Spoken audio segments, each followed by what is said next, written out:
Hello superstars बच्चों, welcome to any time anywhere academy. और हम लोग अपनी सीरीज़ को स्टार्ट कर चुके हैं, तो होप सो ये पूरी कर पाऊँ मैं इस बार। ओके, तो हम लोगों ने फिज़िक्स का रिवीजन स्टार्ट कर दिया है with the help of theory. Okay, तो हम लोग पूरा का पूरी थ्योरी कवर करेंगे। जैसा कि आपको पता होगा, इस वाली सीरीज़ में हम लोग सिर्फ और सिर्फ थ्योरी रिवाइज करेंगे फॉर 2021, और वो भी रिड्यूस्ड सिलेबस पर। ठीक है, क्योंकि एक महीना बचा हुआ है हमारे पास, तो उसमें हम लोग फिज़िक्स की थ्योरी कंप्लीट करेंगे। और मैं आपको एक सजेशन देना चाहता हूँ कि अगर आप इस वीडियोस को देख रहे हो तो इसके बाद एक काम ज़रूर करना है आपको, वो चीज़ PYQs। ठीक है, प्रीवियस ईयर क्वेश्चंस ज़रूर लगा देने हैं, उनकी प्रैक्टिस ज़रूर कर लेनी है। ठीक है थोड़ा गला ख़राब है मेरा अभी, पर कोई नहीं, हम लोग बनाएंगे, फिर भी कोशिश रहेगी कंप्लीट करें हम लोग। चलो, हमारा जो पहली जो यूनिट है विच इज़ इलेक्ट्रोस्टैटिक। ठीक है, उसमें जो चैप्टर 1 है हमारे पास, ठीक है, हमारे पास कौन सा चैप्टर है? इलेक्ट्रिक चार्ज एंड फील्ड, उसका नाम ये है हमारा। ठीक है, हम लोग आज इसको टैकल करेंगे और देखेंगे कितनी देर में हो पाता है। इसको पूरा कंप्लीट करेंगे, जितनी भी थ्योरी है रिड्यूस सिलेबस के बेसिस पे। Okay, which is electromagnetism. Electromagnetism, ठीक है। तो बेसिकली एक बहुत बड़ी ब्रांच है फिजिक्स की इलेक्ट्रोमैग्नेटिज्म, जिसमें दो पार्ट आते हैं। ठीक है, एक पार्ट आता है इसमें इलेक्ट्रोस्टैटिक का, और एक पार्ट इसमें रहता है इलेक्ट्रोडायनेमिक्स का। तो एक बात बता दूं, इससे भी एक बात और, कि नोट्स आपको प्रोवाइड कर दिए जाएंगे। ठीक है, तो इसलिए नोट्स बनाने की है, अगर आप चाहो तो स्क्रीनशॉट ले सकते हो। ठीक है, वैसे नोट्स प्रोवाइड कर दिया जाऊँगा, इसी पीपीटी जो बना रहा हूँ मैं उसी पे प्रोवाइड हो जाएगी। ठीक है, तो इलेक्ट्रोमैग्नेटिज्म में दो पार्ट है हमारे पास, इलेक्ट्रोस्टैटिक है और इलेक्ट्रोडायनेमिक्स है। ठीक है, स्टैटिक यहाँ पर क्या है? बेसिकली स्टैटिक मतलब होता है रेस्ट। ठीक है, या फिर स्टेशनरी हो जाना किसी चीज़ का, रेस्ट। और डायनेमिक का यहाँ पे मतलब है मोशन। ठीक है, अब किसका रेस्ट और किसका मोशन ये बताता है यहाँ पर ये जो पहला वर्ड है विच इज़ इलेक्ट्रो। यहाँ पर भी क्या है? इलेक्ट्रो। मतलब इलेक्ट्रो का मतलब होता है यहाँ पे चार्ज। ठीक है, जब चार्ज हो, रेस्ट पर हो, तब उसकी जब हम स्टडी करते हैं, चार्ज जब रेस्ट पे हो तब हम उसकी जो स्टडी करते हैं वो किस ब्रांच में जाती है? इलेक्ट्रोमैग्नेटिज्म के इलेक्ट्रोस्टैटिक ब्रांच में जाती है। वहीं पर अगर हमारा चार्ज जो है वो मोशन में हो, ठीक है, तो वो किस ब्रांच में जाती है? फिजिक्स के इलेक्ट्रोमैग्नेटिज्म के इलेक्ट्रोडायनेमिक ब्रांच में जाती है। ठीक है, तो ये इलेक्ट्रोमैग्नेटिज्म जो यूनिट है आपकी, वो तुम्हारे जो शुरू का जो पूरा पार्ट है वो कवर करती है, जैसे मैग्नेटिज्म, ऑल्टरनेटिंग करंट तक हम लोग इसी इलेक्ट्रोमैग्नेटिज्म के बारे में ही बात करेंगे। यहाँ तक कि EM वेव्स में भी हम लोग इलेक्ट्रिक फील्ड और मैग्नेटिक फील्ड, मतलब ये दो बातें चलेंगी पूरे उसमें। क्लियर है? तो इलेक्ट्रोस्टैटिक कौन सी ब्रांच है? It is the branch in which we study about the charge at rest. ठीक है, जब चार्ज कहाँ पर हो? रेस्ट पर हो। ओके, तो यहाँ पर मैंने इसकी डेफिनेशन लिख दी है इलेक्ट्रोस्टैटिक की। It is the branch of physics in which we deals with the phenomenas related to charge at rest. ठीक है, सिमिलरली इलेक्ट्रोडायनेमिक्स से कैसे लिख सकते हो? यहाँ पर रेस्ट की जगह पर मोशन कर सकते हो। ठीक है, चार्ज इन मोशन, तो इलेक्ट्रोडायनेमिक्स की हो जाएगी। अब इसमें भी इलेक्ट्रोस्टैटिक में भी तुम्हारे पास दो मेजर चैप्टर्स हैं। ठीक है, एक है इलेक्ट्रिक फील्ड एंड चार्जेस, ठीक है, या फिर electric charge and electric field, और दूसरा है इलेक्ट्रिक पोटेंशियल। क्या है? इलेक्ट्रिक पोटेंशियल एंड कैपेसिटेंस, जिसमें हम कैपेसिटर वगैरह के बारे में पढ़ते हैं। ठीक है, तो मेजरली दो चैप्टर यहाँ पर आते हैं इस वाले पोर्शन में इलेक्ट्रोस्टैटिक के। एंड इलेक्ट्रोडायनेमिक्स में जो आपके चैप्टर्स हैं which is current, electricity, magnetic effect of current, carrying conductor, magnetism में matter, EMI, AC, EM waves. ठीक है, तो ये वो फिनोमिनाज हैं जब चार्ज जब है किस पर हो? मोशन में हो, तो ये सब चीज़ें वो दिखाता है। मतलब इलेक्ट्रिसिटी प्रोड्यूस करने लगता है, मैग्नेटिक फील्ड बनाने लगता है अपने चारों तरफ। ठीक है, और ये कुछ अल्टरनेटिव करंट वगैरह, इन सब के बारे में हम लोग पढ़ेंगे। ठीक है, और जब चार्ज रेस्ट पर होता है, तो वो कौन कौन से फिनोमिना दिखाता है? इलेक्ट्रिक फील्ड, ठीक है, इलेक्ट्रिक पोटेंशियल, ठीक है, पोटेंशियल दिखाता है, और फोर्सेस। ठीक है, जिसको हम कुलाम्स लॉ से हम लोग कुलाम्बिक फोर्स, मतलब इलेक्ट्रोस्टैटिक फोर्स के बारे में हम लोग पढ़ेंगे। तो ये तीन फिनोमिनाज हैं जब चार्ज किस पर हो, रेस्ट पर हो, तब वो दिखाता है। तो यहाँ पर हमारे पास 2 चैप्टर इस तरीके से बनते हैं। तो ये पूरा का पूरा एक मैप है तुम्हारी फर्स्ट पार्ट ऑफ फिजिक्स का, ठीक है। ओके, अब पढ़ते हैं हम लोग अपना इलेक्ट्रिक चार्ज के बारे में, क्योंकि हमें चार्ज एट रेस्ट पढ़ना है, तो उससे पहले ये पता होना चाहिए चार्ज क्या होता है। तो अगर यहाँ बात करी जाए व्हाट इज इलेक्ट्रिक चार्ज, तो electric charge it is the intrinsic और फंडामेंटल प्रॉपर्टी, ठीक है। क्या है? इंट्रिंसिक और फंडामेंटल प्रॉपर्टी है किसकी? मैटर की। Due to which it experience electric force, electric field, electric potential, ठीक है। जिसकी वजह से कोई भी, देखो ये क्या है, प्रॉपर्टी है किसकी? मैटर की। कोई भी, तुम्हारी मेरी, ठीक है, जो भी है इस दुनिया में, ठीक है, जिस पेन से आप लिख रहे होगे, वो जो मोबाइल है, ठीक है, वो भी एक मैटर है। तो उन सब की प्रॉपर्टी होती है चार्ज, ठीक है। और कैसी होती है? फंडामेंटल प्रॉपर्टी होती है, मतलब इसके नीचे कुछ नहीं है, ठीक है। जैसे मास एक हमारी क्या फंडामेंटल प्रॉपर्टी होती है हर एक मैटर की, ऐसे ही चार्ज भी क्या है? एक फंडामेंटल प्रॉपर्टी है। बट ये डिफर होता है किससे? मास से डिफर होता है ऑल दो, ठीक है, हमें पता है मास अलग चीज़ होती है, चार्ज अलग चीज़ होती है। और ये देखो एक रिवीजन कोर्स है, तो इसमें हम लोग बहुत जल्दी चीज़ों को बस रैप अप करेंगे, जल्दी जल्दी, ठीक है, थ्योरी को समझेंगे चीज़ों को, ठीक है। तो यहाँ तक अगर इलेक्ट्रिक चार्ज के बारे में लिखने को आए तो सिंपल से लिख दें, it is fundamental property of matter due to which it experience electric force, electric field etcetera, ठीक है। जैसे कि आपने ये चीज़ देखी होगी, बलून से जब रगड़ते हैं बालों पे या किसी तौलिए वगैरह पर, तो वो क्या करता है? पेपर्स को अट्रैक्ट करने लगता है अपनी तरफ, ठीक है। तो वो किस वजह से होता है? क्योंकि ये जो मैटर है, बलून जो है अपना, वो क्या एक्वायर कर लेता है? चार्ज एक्वायर कर लेता है अपने अंदर, ठीक है। और वो उसको अट्रैक्ट करने लगता है। अट्रैक्ट मतलब उस पर फोर्स लगा के अपनी तरफ खींचने लगता है, ठीक है। हम लोग आगे पढ़ेंगे फोर्स कैसे लगती है, क्या होता है फोर्स का फॉर्मूला वगैरह वगैरह, ठीक है, उसका मैग्नीट्यूड वगैरह सब देखेंगे हम लोग। ओके, तो ये हो गया तुम्हारे पास इलेक्ट्रिक चार्ज की डेफिनेशन। आगे बात करते हैं, 2 तरीके के होते हैं हमारे पास, पॉजिटिव हो सकता है चार्ज या फिर एक नेगेटिव चार्ज हो सकता है, ठीक है। ये तो जाहिर सी बात है, कोई ऐसी कोई बड़ी बात नहीं है। दूसरे जल्दी जल्दी पढ़ते हैं, इसका सिंबल क्या होगा? इसका सिंबल हम लोग क्यू से रिप्रेजेंट करते हैं, ठीक है, या फिर स्मॉल क्यू से रिप्रेजेंट कर देते हैं। यूनिट क्या होगी इसकी?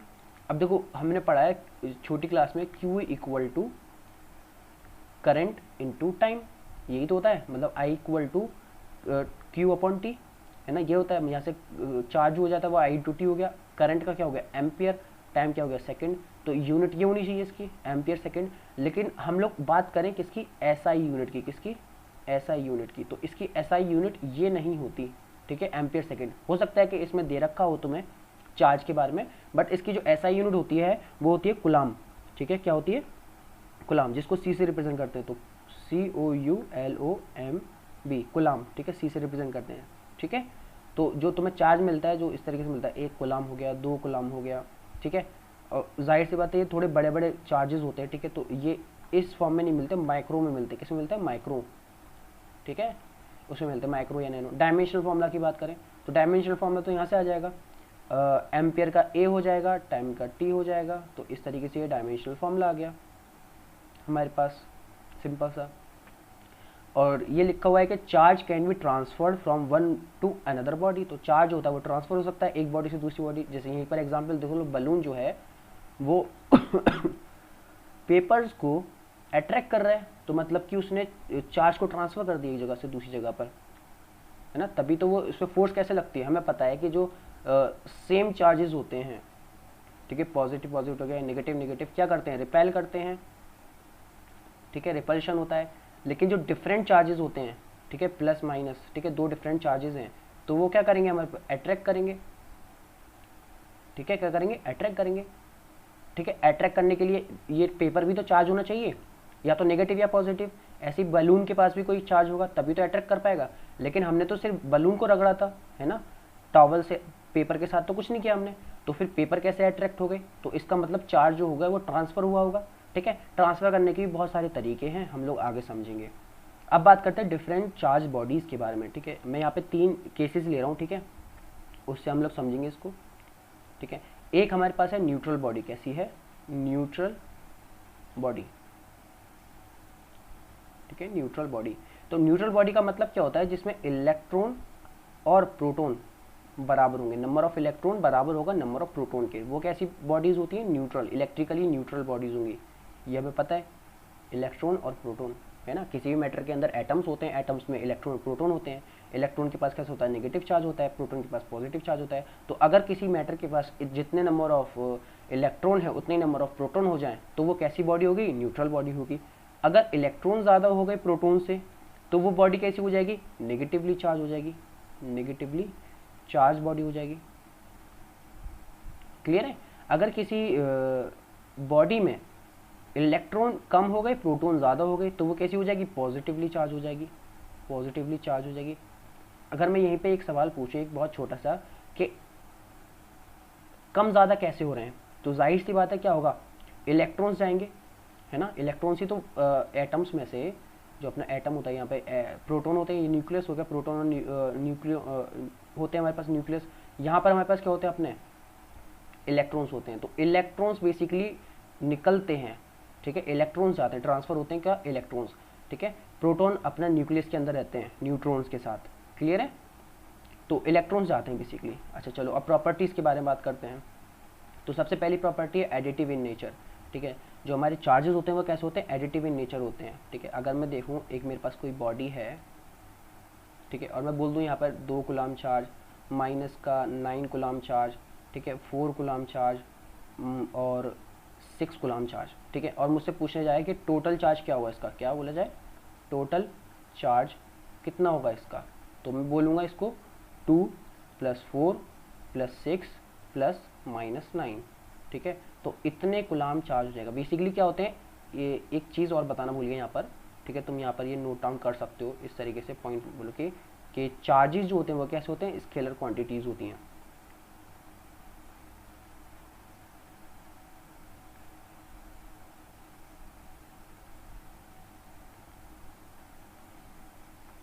अब जब स्केलर क्वांटिटी है तो वो अलजेब्रिक एडिशन को फॉलो करेंगे, है ना, जो कि यहाँ पर ये कर दिया, ठीक है। अलजेब्रा की तरह जैसे प्लस माइनस होता है उस तरीके से हो जाएंगे, ठीक है। तो इसकी पहली प्रॉपर्टी होगी एडिटिव इन नेचर, ठीक है।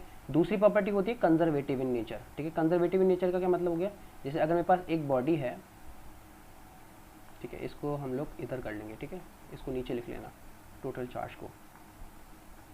अगर मेरे पास एक बॉडी है, कंजर्वेटिव का मतलब होता है कि चार्ज जो है वो कंजर्व रहता है, ठीक है, ना तो उसे हम डिस्ट्रॉय कर सकते, ना क्रिएट कर सकते, सिर्फ क्या कर सकते हैं, ट्रांसफ़र कर सकते हैं। जैसे हमने पहले पढ़ा था कि इसको ट्रांसफ़र किया जा सकता है, ठीक है। अगर मेरे पास एक कोई बॉडी है ए और ये एक आइसोलेटेड है, कैसी है, आइसोलेटेड, ना तो इसमें से हम लोग मतलब आइसोलेटेड का मतलब होता है कि अकेला बैठा हो, जैसे क्वारंटाइन कर दिया इसको, ठीक है, ना तो कोई इससे मिलने आ रहा, ठीक है, ना ये जा रहा किसी से मिलने, क्वारंटाइन कर दिया इसको ए बॉडी को।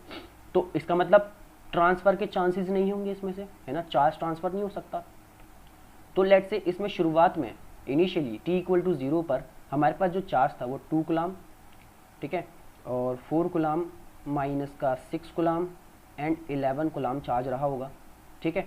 आफ्टर सम टाइम t, ठीक है, कुछ देर बाद हमने देखा कि इस सेम बॉडी पर, और ये पूरा आइसोलेटेड सिस्टम है, ठीक है, इस पर हो गया 8 कूलम का चार्ज हो गया, ठीक है, और माइनस का 10 कूलम का चार्ज हो गया, और 6 कूलम का चार्ज हो गया, ठीक है, और x कूलम का चार्ज हो गया, ठीक है। अब मुझसे पूछा जा रहा है कि इस x की वैल्यू बताओ, ठीक है। अब मुझे बता रखा है कि ये पूरा सिस्टम कैसा, आइसोलेटेड, मतलब ट्रांसफ़र के चांसेस नहीं है, है ना। तो जितना यहाँ पर चार्ज होगा उतना ही यहाँ पर होगा, है ना। और एडिटिव इन नेचर होते हैं, तो बोल सकता हूँ मैं कि 2 + 4 + 11 - 6 = होगा 8 + 6 - 10 + x के। तो यहाँ से हम लोग आराम से किसकी वैल्यू निकाल सकते हैं, x की वैल्यू निकाल सकते हैं। किसका इस्तेमाल करा है हमने यहाँ पे, कंजर्वेटिव प्रॉपर्टी का। और कैसा सिस्टम है ये, आइसोलेटेड सिस्टम है, ये होना ज़रूरी है, आइसोलेटेड सिस्टम है हमारे पास, ठीक है, ओके। टोटल चार्ज हमने यहाँ पे लिख देता हूँ मैं, यहाँ पे ये हो गया मेरे पास 2 + 4 + 6 - 9, ठीक है, टोटल इतना कूलम चार्ज हो जाएगा मेरे पास, ओके। तो इसको सॉल्व कर लेना, x की वैल्यू निकाल लेना, इसको सॉल्व कर लेना, ठीक है, आराम से, कोई दिक्कत नहीं है, ठीक है। अब बात करते हैं क्वांटाइजेशन ऑफ चार्ज, ठीक है। तो quantization of charge, electric charge, ये जो प्रॉपर्टी है बेसिकली ये ऊपर वाले ने बनाई है, ठीक है, हमने नहीं बनाई है, हमने सिर्फ इसको क्या करा है, ऑब्जर्व करा है। हमने क्या ऑब्जर्व करा कि इस पूरी दुनिया में जो चार्ज होता है वो सबसे छोटी जो इसकी यूनिट है वो क्या है, इसको नाम बोल दिया fundamental unit of charge, fundamental unit of charge, ठीक है। और जिसकी वैल्यू कितनी आई थी और किसने निकाली थी, ये आर.ए. मिलिकियन ने निकाली, ठीक है, ये किसने निकाली थी, आर.ए. मिलिकियन ने। और ये कितनी वैल्यू आई थी, 1.6 × 10⁻⁻19 कूलम, ठीक है। तो ये सबसे छोटा चार्ज है। और क्या बोला गया क्वांटाइजेशन में, पहले पॉइंट तो ये था। दूसरा पॉइंट ये बोला गया कि अगर किसी भी बॉडी पर तुम्हें चार्ज दिखता है, ठीक है, अगर तुम जिस मोबाइल पे देख रहे हो अगर उसमें चार्ज है, ठीक है, तो वो चार्ज मिलेगा वो इसका, ये जो फंडामेंटल यूनिट ऑफ चार्ज है इसका इंटीग्रल मल्टीपल होगा। कैसा होगा? इसका इंटीग्रल मल्टीपल होगा, इस मैग्नीट्यूड का इंटीग्रल मल्टीपल होगा। इंटीग्रल मतलब का इंटीजर में मल्टीपल होगा, ठीक है। तो जो टोटल चार्ज होगा किसी भी बॉडी पर वो बराबर होगा integral multiple of this unit, इसको बोला जाता है स्मॉल ई, ठीक है, ऐसा लिखा जाता है। तो ई इंटू एन, और एन यहाँ पर क्या हमारे पास बिलोंग्स टू इंटीजर, ठीक है। तो एन क्या क्या हो सकता है?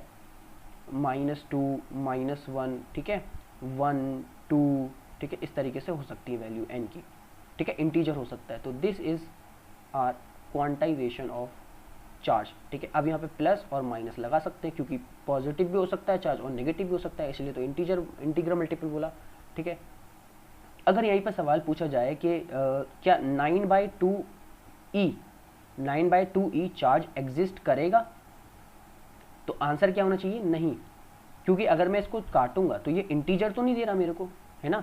लेकिन अगर मुझसे यहाँ पे पूछा 4/2e चार्ज एग्जिस्ट करेगा तो बोल सकता हूँ मैं हाँ, क्योंकि अगर मैं इसको काटूंगा तो मुझे कितना मिलेगा? 2e, मतलब कि इंटीग्रल मल्टीपल आ रहा है, ठीक है। तो इंटीग्रल मल्टीपल होगा प्रेजेंट तभी हो पाएगा। अगर यहीं पे पूछूं कि 1.5e मिलेगा मेरे को चार्ज तो बोलूँगा नहीं, ठीक है। तो हमेशा कैसा मिलेगा? इंटीग्रल मल्टीपल मिलेगा, ठीक है। कैसा मिलेगा? Integral multiple of charge can exist in this earth, ठीक है। अभी तक जो है हमारी, ठीक है, फंडामेंटल यूनिट की वैल्यू ये है हमारे पास, ठीक है। Okay, next is invariance with speed, ठीक है। अब जो हमारा चार्ज जो होता है वो इनवेरिएबल होता है विद स्पीड के साथ, ठीक है। अगर मैंने एक चार्ज लिया, ठीक है, लेट्स से 10 कूलम का चार्ज लिया और इसको बक्से में बंद करा और इसको ट्रॉली में फिट करके, ठीक है, और मैंने इसको स्पीड ऑफ लाइट से इसको चला दिया, स्पीड ऑफ लाइट से मतलब बहुत ज़्यादा स्पीड से चला दिया, ठीक है। तो क्या इस 10 चार्ज की वैल्यू कम होगी या ज़्यादा होगी? कुछ नहीं होगा, ठीक है। मतलब कि जो अगर मैं इसको स्पीड दे दूंगा तब भी कितना रहेगा? 10 कूलम चार्ज ही रहेगा।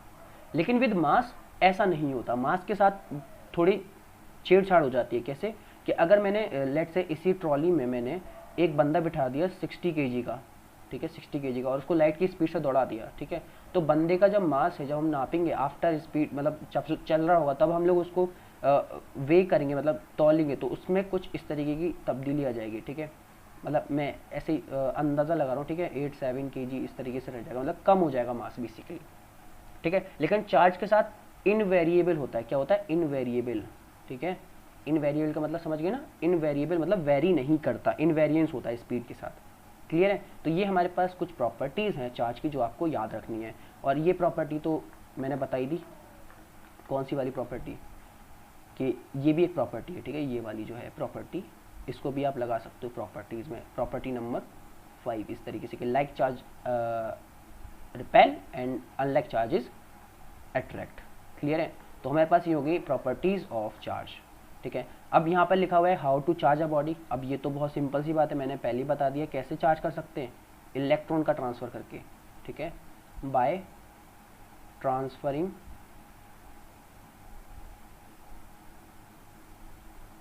इलेक्ट्रॉन्स, ठीक है, क्योंकि इलेक्ट्रॉन्स ही आ जा सकते हैं किसी बॉडी में से, ठीक है। अगर मुझे किसी बॉडी को नेगेटिवली चार्ज करना है, कैसा करना है? नेगेटिवली चार्ज करना है, तो मुझे इसमें से क्या करना होगा?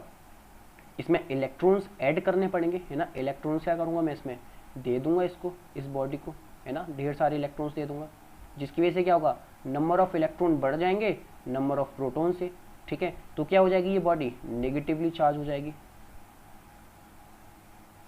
ठीक है। अगर मुझे इस बॉडी को पॉजिटिवली चार्ज करना है तो मैं इसमें से क्या करूँगा? इलेक्ट्रॉन्स को एक्सट्रैक्ट कर लूँगा, मतलब निकाल लूँगा, ठीक है। तो क्या होगा? नंबर ऑफ इलेक्ट्रॉन कम हो जाएंगे नंबर ऑफ प्रोटॉन से, जिससे कि ये बॉडी कैसी हो जाएगी? पॉजिटिवली चार्ज हो जाएगी बॉडी। क्लियर है? तो how to charge a body समझ गए। तो इलेक्ट्रॉन का ट्रांसफर बेसिकली करेंगे हम लोग। अभी एक छोटा सा टॉपिक है, method of charging a body. किसी बॉडी को चार्ज करने के कौन कौन से मेथड हो सकते हैं। तो सबसे पहला हमारे पास बाय कॉन्टैक्ट, ठीक है। ये क्या होता है? मतलब एक हमारे पास एक बॉडी है ए, एक दूसरी बॉडी है बी, ठीक है, और इनका जो शेप और साइज़ है, ज्योमेट्रिकल शेप और साइज़ है वो सेम है, ठीक है, एग्जैक्टली सेम है, ठीक है। और इस पर चार्ज है Q1 और इस पर चार्ज है Q2, ठीक है। तो मैं क्या करता हूँ, इसको कांटेक्ट में लाता हूँ, मतलब इनको एकदम जोड़ देता हूँ इनको, ठीक है। फिर क्या कर देता हूँ, इनको अलग कर देता हूँ, ठीक है। इसको पहले तो ऐसे समझो, ठीक है, जो मैं बता रहा हूँ तुम्हें। पहले इस पर Q1 चार्ज है, इस पर Q2 चार्ज है, फिर इनको क्या करा, आपस में मिला दिया इनको, फिर बाद में अलग कर दिया, ठीक है। तो इस पर चार्ज जो आ जाएगा वो आ जाएगा Q1 प्लस Q2 बटे 2, और इस पर चार्ज कितना आ जाएगा, Q1 प्लस Q2 बटे 2, ठीक है। तो मतलब चार्ज होगा वो डिस्ट्रीब्यूट हो जाएगा दोनों में हाफ हाफ, ठीक है, मतलब मीन के द्वारा, ठीक है। लेकिन अगर मैं यहाँ पे बात करूँ, अगर ये चार्ज जो है वो कितना है, 0 है, ठीक है, मतलब ये अनचार्ज बॉडी है, और मैं किसी चार्ज बॉडी को लेकर आता हूँ, तो यहाँ पर क्या होगा, ये 0 हो जाएगा और ये भी 0 हो जाएगा। समझ रहे हो कहानी। अगर ये अनचार्ज है मतलब इस पर चार्ज कितना है, 0 है, 0 कूलम चार्ज है इस पर, मतलब कोई चार्ज नहीं है इस पर। फिर मैं इसको लेकर आया करीब, फिर यहाँ पर ये 0 और 0, तो मतलब कि जो इस पर कितना आ जाएगा, Q1/2 चार्ज आ जाएगा, इस पर भी कितना आ जाएगा, Q1/2 चार्ज आ जाएगा। मतलब ये बॉडी, मतलब अनचार्ज बॉडी को मैंने क्या कर दिया, चार्ज कर दिया। कैसे, बाय कॉन्टैक्ट, कॉन्टैक्ट मतलब चिपका कर, एक दूसरे को कॉन्टैक्ट में लाकर, ठीक है। सेकंड मेथड है रबिंग, ठीक है। रबिंग क्या होता है, जैसे मेरे पास ये एक क्लॉथ है, ठीक है, इसको क्या बोल दो, क्लॉथ बोल दो, ठीक है। फिर ये मेरे पास एक लेट्स से बलून है, ठीक है, बलून वाला एग्जांपल समझ गए होगे, ठीक है। मैं क्या करा, इसके पास लेकर आया, ठीक है, और फिर इसको मैंने रब कर दिया, ठीक है, ऐसे करके। तो क्या होगा, जो भी अब देखो इसमें से इलेक्ट्रॉन्स का क्या होगा, ट्रांसफर होगा, इसमें क्या होगा, इलेक्ट्रॉन का ट्रांसफर होगा। अब वो डिपेंड करेगा कौन कितना ज़्यादा इलेक्ट्रॉन का भूखा है, ठीक है, वो टोटली डिपेंड करता है मटेरियल पर, ठीक है। अगर बलून ज़्यादा भूखा हुआ तो इसमें से इलेक्ट्रॉन जो होंगे टॉवल में से, क्लॉथ में से इसके पास चले जाएंगे, ठीक है, क्या जा रहे हैं, इलेक्ट्रॉन्स जा रहे हैं। तो ये क्या हो जाएगा, नेगेटिवली चार्ज हो जाएगा बलून, और ये क्या हो जाएगा, क्लॉथ पॉजिटिवली चार्ज हो जाएगा। समझ में आई कहानी। लेकिन अगर उल्टा हो जाए, उल्टा भी हो सकता है, ठीक है, वो मटेरियल पे डिपेंड करता है। तो क्या होगा, क्लॉथ नेगेटिवली चार्ज हो जाएगा और ये पॉजिटिवली चार्ज होगा। तो रबिंग के द्वारा हम लोग कर सकते हैं। तो इस यहाँ पर एक इलेक्ट्रिसिटी प्रोड्यूस होती है। अगर मैं क्लोज लूप बना दूँ तो यहाँ पर जो इलेक्ट्रिसिटी प्रोड्यूस होती है उसको बोलते हैं हम लोग फ्रिक्शनल इलेक्ट्रिसिटी। क्या बोलते हैं, फ्रिक्शनल इलेक्ट्रिसिटी, ठीक है। तो क्या होता है, बेसिकली इलेक्ट्रॉन का क्या होता है, ट्रांसफर होता है, ओके। अच्छा, फिर लास्ट मेथड है हमारे पास इंडक्शन। इंडक्शन क्या होता है, दूर दूर से किसी चीज़ को इन्फ्लुएंस कर देना, ठीक है। इंडक्शन का मतलब होता है इन्फ्लुएंस कर देना किसी चीज़ को, ठीक है। अगर मेरे पास यहाँ पर ये अनचार्ज बॉडी है एक, ठीक है, एक कैसी चार्ज है, कैसी बॉडी है, अनचार्ज बॉडी। इसके पास मैं एक चार्ज बॉडी लेकर आता हूँ, ठीक है, पॉजिटिवली चार्ज बॉडी। कैसी, पॉजिटिव चार्ज बॉडी। तो ये क्या करेगी, जैसे ही इसके पास आएगी तो इसमें क्या होंगे, अनचार्ज बॉडी में प्रोटॉन और न्यूट्रॉन होंगे, और वो भी इक्वल अमाउंट में क्योंकि अनचार्ज है। तो इधर कौन कौन से आ जाएंगे, इकट्ठे हो जाएंगे, नेगेटिवली चार्ज, ठीक है। और क्योंकि यहाँ पे अट्रैक्ट करेगी इसको, नेगेटिवली इलेक्ट्रॉन्स को अट्रैक्ट करेगा, और इधर क्या आ जाएंगे, रिपल्शन की वजह से पॉजिटिव चार्ज एक तरफ इकट्ठे हो जाएंगे। तो इसको बेसिकली बोलते हैं पोलराइजेशन, मतलब पोल्स में तब्दील हो जाना, है ना। एक तरफ नेगेटिव आ गया, एक तरफ पॉजिटिव आ गया, तो इसको बोलते हैं पोलराइजेशन। हम इसको पढ़ेंगे, ठीक है, नेक्स्ट चैप्टर में, ओके।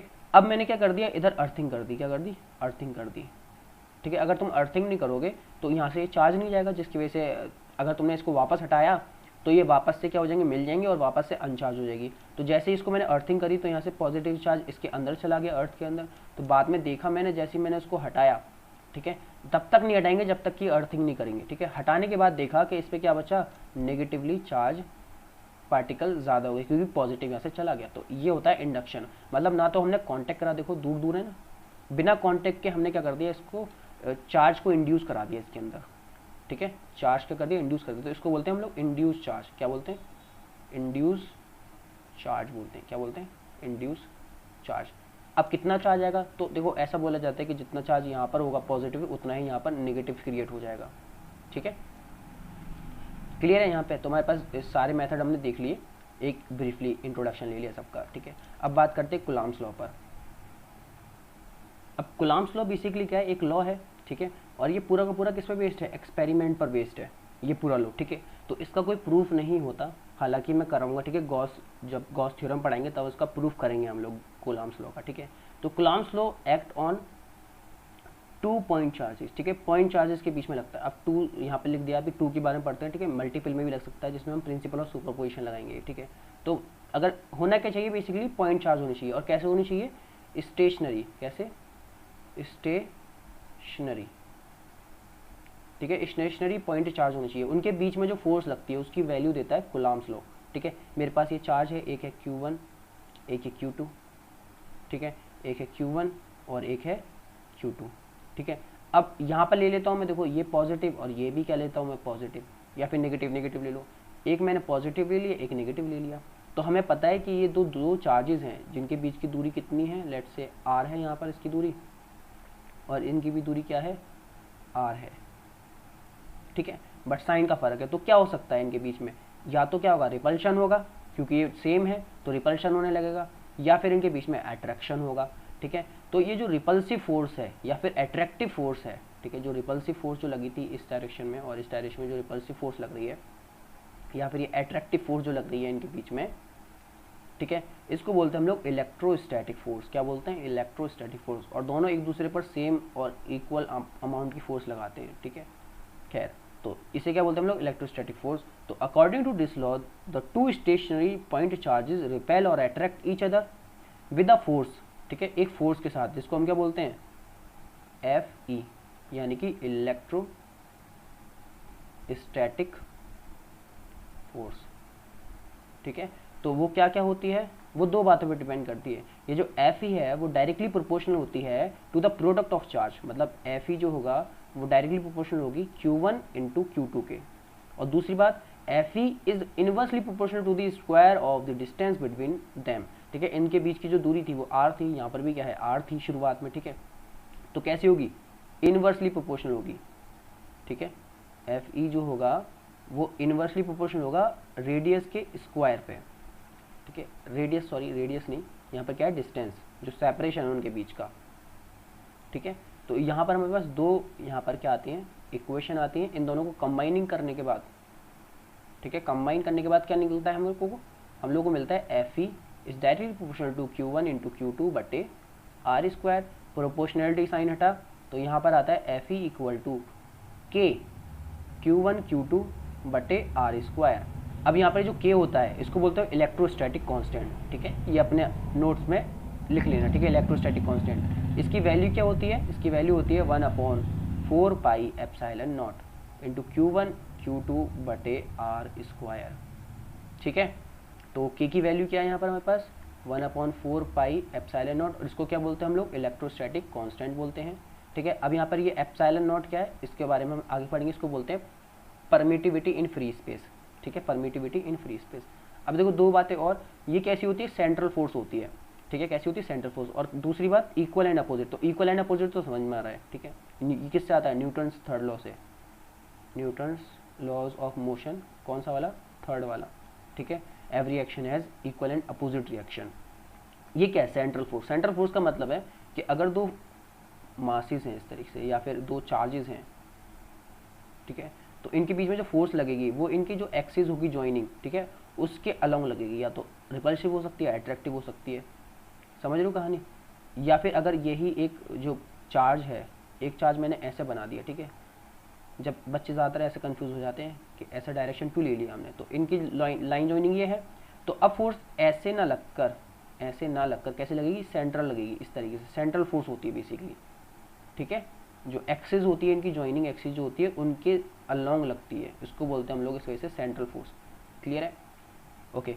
अब यहाँ पर K की वैल्यू क्या होगी, है ना, K की वैल्यू होती है 9 × 10⁻⁹, 9 × 10⁻⁹ फॉर वैक्यूम। किसके लिए, वैक्यूम के लिए होती है इसकी वैल्यू इतनी। क्लियर है ये, तो किसके लिए होती है, फॉर वैक्यूम। ठीक है, और इसकी यूनिट क्या होगी K की, देखो न्यूटन, इधर लिखते हैं न्यूटन ये आ गया, फिर इधर से मीटर स्क्वायर और इधर से कूलम्ब स्क्वायर नीचे जाएगा तो कूलम्ब स्क्वायर, तो ये इसकी यूनिट होती है। तो कभी कभी यूनिट भी पूछ लेता है डायरेक्टली, तो ये वैक्यूम के लिए, या फिर इसको बोल सकते हैं हम लोग फ्री स्पेस के लिए, ठीक है, या फिर एयर। ठीक है, इन तीन जगह पर हमारी जो K की वैल्यू होती है वो इतनी होती है। K की वैल्यू क्या बदलती रहती है, हाँ, ये मीडियम पर डिपेंड करती है K की वैल्यू। ठीक है, किस पर डिपेंड करती है, मीडियम पर। अब मीडियम क्या है हमारे पास, वैक्यूम, तो इसकी वैल्यू ये ली जाएगी। लेकिन अगर हमारे पास मीडियम चेंज हो जाए तब क्या करना है, ठीक है, तो उसके लिए हम लोग ये परमिटिविटी का कॉन्सेप्ट आता है। ठीक है, किसका, परमिटिविटी का।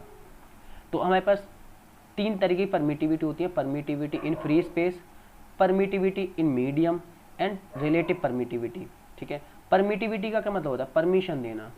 ठीक है, तो फ्री स्पेस में जो परमिशन होती है किसी फोर्स को एक्ट होने के लिए दो चार्जेस के बीच में, वो क्या होती है, सबसे मैक्सिमम होती है। ठीक है, तो ई नॉट, ठीक है, या इसको बोलते हैं एप्सिलॉन नॉट। क्या बोलते हैं, एप्सिलॉन नॉट। ठीक है, ये क्या होती है, मैक्सिमम होती है किसके लिए, एयर के केस में। ठीक है, सिर्फ किसके केस में, एयर के केस में होती है इसकी वैल्यू सबसे मैक्सिमम। क्लियर है यहाँ पर। तो ये किसके लिए होता है, फ्री स्पेस की परमिटिविटी, या फिर वैक्यूम हो गया, या फिर एयर हो गया। ठीक है, अब ये क्या है, ये होती है परमिटिविटी इन मीडियम, मतलब किसी एक पर्टिकुलर मीडियम के लिए, जैसे वाटर हो गया। ठीक है, वाटर के लिए वैल्यू क्या होगी, या फिर तुम्हारा ऑयल हो गया, उसके लिए वैल्यू क्या होगी, एसेट्रा एसेट्रा। ठीक है, तो ये होती है ई एम, इसको ई एम, ठीक है, उससे रिप्रेजेंट करते हैं। ई आर, ठीक है, ये इंपॉर्टेंट है हमारे लिए, रिलेटिव परमिटिविटी। तो रिलेटिव परमिटिविटी बेसिकली क्या होता है, याद करो को, E R equal to E M, ठीक है, permittivity in medium divide by permittivity in free space. ठीक है, तो this is the formula for relative permittivity. तो एक रिलेटिव परमिटिविटी मतलब कि रिलेटिव कर रहे हैं, मतलब रिलेट कर रहे हैं। ठीक है, मतलब हम मीडियम की परमिटिविटी निकाल रहे हैं with respect to free space. ठीक है, तो इसको ऐसा बोल सकते हो कि permittivity of medium with respect to vacuum. ठीक है, वैक्यूम के रेस्पेक्ट में, हमें पता है वैक्यूम में सबसे ज़्यादा उसकी स्पीड होती है। ठीक है, इसकी वैल्यू क्या होती है, ये लिख लो, एप्सिलॉन नॉट की वैल्यू होती है 8.85 इंटू 10⁻⁻12। ठीक है, और इसकी यूनिट जो होगी, ठीक है, देखो के की यूनिट क्या होती है, न्यूटन मीटर स्क्वायर पर कूलाम। ठीक है, इसका कूलाम स्क्वायर, इसका रिवर्स कर दो। ठीक है, कूलाम स्क्वायर बटे न्यूटन मीटर स्क्वायर। ठीक है, क्लियर है। तो ये होती है एप्सिलॉन नॉट की, और ये सबसे मैक्सिमम वैल्यू है। ठीक है, वाटर के लिए कम होगी, ऑयल के लिए और कम होगी। ठीक है, लेकिन होगी इतनी ही कम। ठीक है, बहुत कम वैल्यूज़ होती हैं इनकी परमिटिविटी की। तो जब हम लोग इसको इससे डिवाइड करेंगे, ठीक है, तो एक नंबर मिलता है हमें, क्या मिलता है, एक नंबर। ठीक है, फॉर एग्जांपल 80 मिल गया, 60 मिल गया, 50 मिल गया, एक नंबर मिलता है बेसिकली। तो ये होता है तुम्हारा क्या, रिलेटिव परमिटिविटी।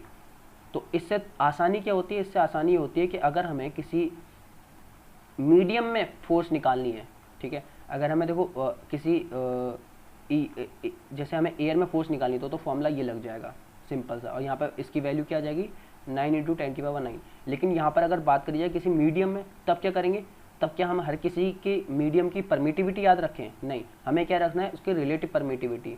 ये भी याद नहीं रखना, ये भी क्वेश्चन में गिवन रहता है। ठीक है, तो इसके लिए हम लोग करेंगे क्या, इसके लिए हम लोग ये लगाएंगे फॉर्मूला जो अब बताने वाला हूँ, विच इज़ कि force between 2 point charges when dielectric present between charges. Dielectric मतलब कि कोई एक इंसुलेटर रखा हो बीच में। ठीक है, यहाँ पर देखो कुछ नहीं है, यहाँ पर एक Q1 चार्ज है, यहाँ पे Q2 चार्ज है, यहाँ पर भी Q1 है, यहाँ पर ये Q2 है, इनके बीच की दूरी R है, इनके बीच की दूरी R है। ठीक है, तो यहाँ पर कुछ नहीं, यहाँ पे वैक्यूम है, तो अगर मैं यहाँ पे लगाऊंगा तो F0 इक्वल टू क्या आ जाएगा, K, या फिर बोला जाए यहाँ पर ऐसा बोलते हैं इसको, चलो K लिख देते हैं, K into Q1 into Q2 बटे R स्क्वायर।